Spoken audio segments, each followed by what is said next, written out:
Comment résoudre les problèmes de carte Wi-Fi quand vous installez nouvellement une machine tournant sur Windows Server? Alors, je le dis pourquoi? Parce que il peut arriver en fait des moments où, après avoir fini en fait d'installer votre machine tournant bien sûr sur un système d'exploitation Windows Server, au moment d'activer la carte Wi-Fi, que celle-ci est soit naturellement incapable de le faire. Soit le problème naturellement peut provenir des pilotes en fait qui ne sont pas installés sur la machine en question pour la carte Wi-Fi, soit elle peut provenir en fait du système lui-même. Alors nous sommes dans la configuration ou bien dans le cas où le système d'exploitation peut être problème. Alors nous allons le voir pourquoi. Alors si on va ici en fait sur ma machine, tournant bien sûr sur Windows Server, alors je vais aller ici au niveau de la barre de recherche Windows là, je vais exécuter au niveau de cette barre là WinVer. Vous voyez bien sûr que je tourne en fait sur un système d'exploitation Windows Server 2022. Je le fais pour qu'en fait nous soyons en fait sur la même longueur d'onde. Donc il faudrait en fait que vous tourniez en fait sur un système d'exploitation Windows Server. Ça peut être Windows Server 2016, 2019, 2025. Donc, c'est-à-dire que la procédure sera similaire à toutes ces différentes versions-là. Alors, en étant bien sûr sur mon serveur ici, si je m'en vais au niveau de son centre de réseau et partage ici, je m'en vais au niveau des différentes cartes qui sont présentes au sein en fait de cette machine. Vous voyez bien ici que j'ai une carte Wi-Fi, comme vous pouvez bien le voir là. Mais sauf que celle-ci est naturellement désactivée. Donc, je vais quand même prendre le soin de l'activer. Alors, si je m'en vais en fait sur la carte ici et que je fais un clic droit là et que j'essaie de l'activer, vous verrez à un certain moment donné ici en fait que la carte en elle-même ne s'active pas. Pourquoi? C'est ce que nous allons voir dans cette vidéo. Alors, pour résoudre en fait ce type de problème là, rien de plus simple.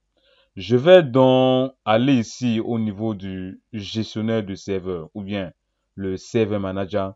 Je vais ajouter en fait une fonctionnalité qui va nous permettre en fait de résoudre cette problématique-là. Donc, je vais aller ici au niveau du menu gérer. Je vais juste suivre les recommandations de l'assistant parce que vous avez toujours pris l'habitude d'installer les différents rôles et les fonctionnalités en fait sur le système. Et au niveau du rôle, bon, je vais aller sur suivant. Alors, je vais m'attarder principalement ici au niveau des fonctionnalités. À partir d'ici, je vais activer en fait une fonctionnalité qui va aller naturellement activer cette carte Wi-Fi là en arrière-plan. Pourquoi? Parce que Microsoft a intégré au niveau de ses systèmes d'exploitation Windows Server une fonctionnalité qui gère en fait les réseaux sans fil. Comme pour dire que si vous voyez par ailleurs que au moment d'activer en fait votre carte, celle-ci ne parvient pas à s'activer, il faudrait penser naturellement à cette fonctionnalité-là. Donc, je vais un peu descendre ici plus bas là. Je vais rechercher la fonctionnalité service de réseau local sans fil. Donc, en activant en fait ce service-là, Windows, comme je l'ai dit à l'entame de mon propos, va activer en fait la carte Wi-Fi en arrière-plan. Donc, je vais juste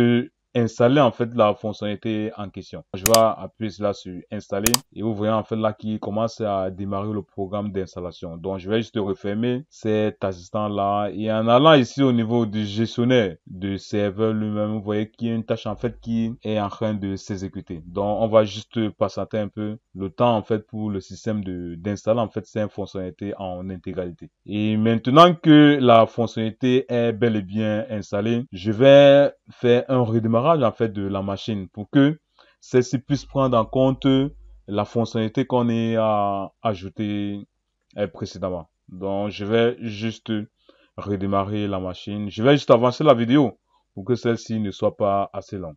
Maintenant que la machine a bel et bien démarré, je vais me connecter naturellement à celle-ci avec les identifiants de la machine en question. Maintenant, si on retourne effectivement sur mon server manager ici et sur mon centre de réseau et partage, on va essayer de réactiver en fait la carte comme nous allons faire à l'entame de cette vidéo. Donc, je vais juste aller au niveau de la carte en question. Je vais appuyer là sur activer maintenant. Donc, en appuyant en fait sur l'icône activer là, vous verrez ici que la carte est bel et bien activé maintenant et à partir de là on peut maintenant se connecter aux différents réseaux Wi-Fi qu'on voudrait naturellement. Donc je vais appuyer là sur faire un clic droit en fait sur la carte en question comme bien sûr elle est naturellement activée et je vais appuyer là sur se connecter.